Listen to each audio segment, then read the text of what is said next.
Could you imagine not having any feelings of remorse, guilt, and concern for others? This experience is often described as antisocial personality disorder, or APSD.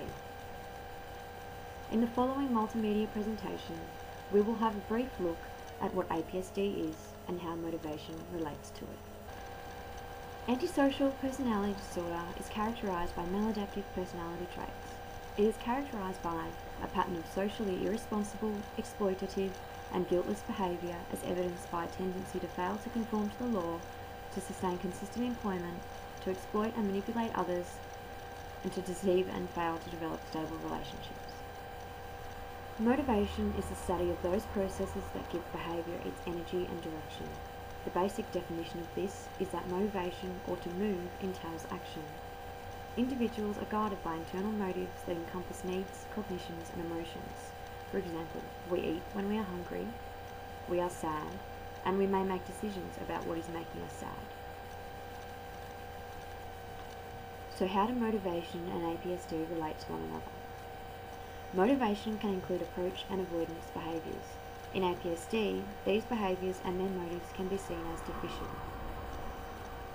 These individuals may not express anger when anger is appropriate, and may not feel fear and experience the flight or fight response in times of danger.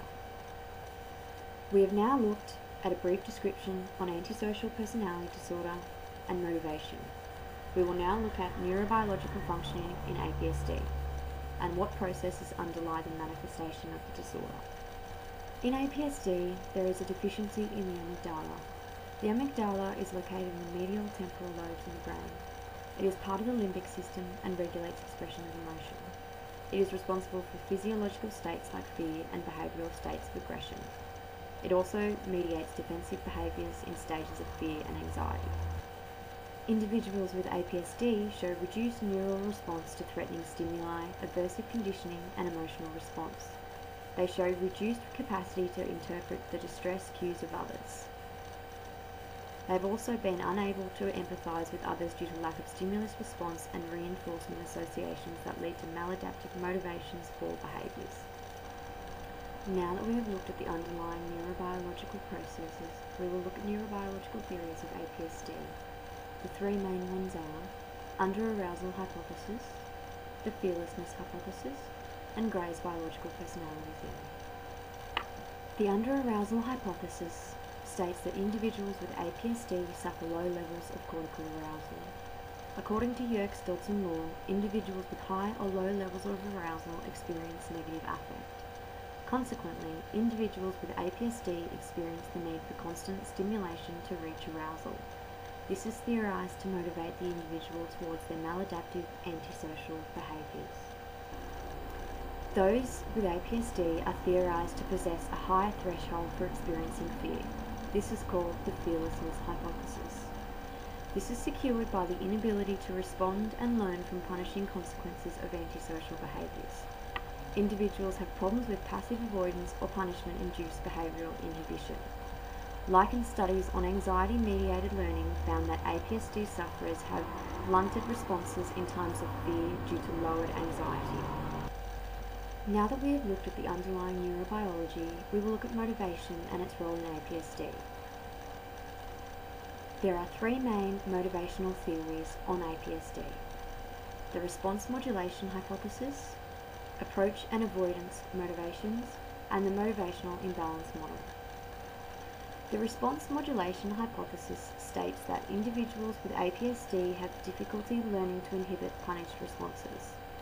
Response modulation involves an automatic shift of attention from the effortful implementation of goal-directed behaviour to its evaluation. It states that a situation-specific deficiency in the processing of contextual cues, regardless of whether these involve threat of punishment.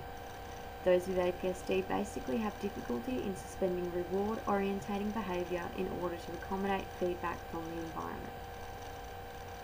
Approach and avoidance motivational theory states that those with APSD show exaggerated BAS activity, especially in regards to rewards. They also experience difficulty in suspending goal-directed behaviour when reward is encountered.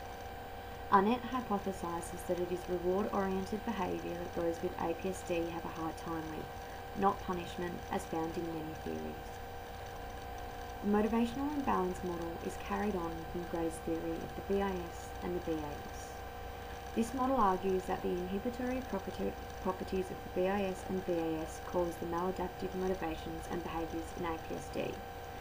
Those with APSD do not experience the inhibition found in the BIS, and the BIS is prone to maladaptive motive behaviours.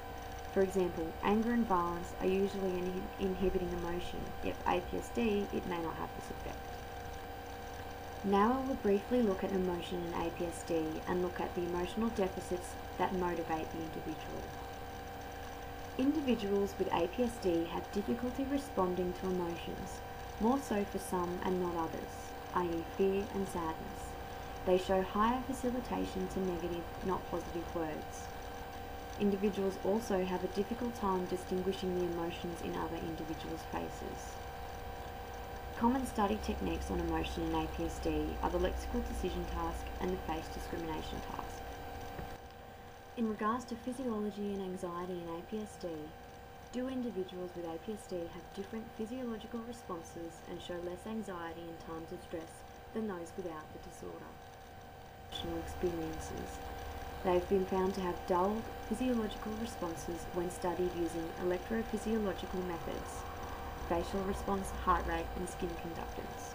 Using startle reflex modulation, researchers have found that those with APSD show reduced sensitivity to shocking stimuli. This blunted physiological response is said to create reduced anxiety. What we have seen in this brief overview is that those with APSD experience a range of emotional, physiological, and psychologically maladaptive experiences.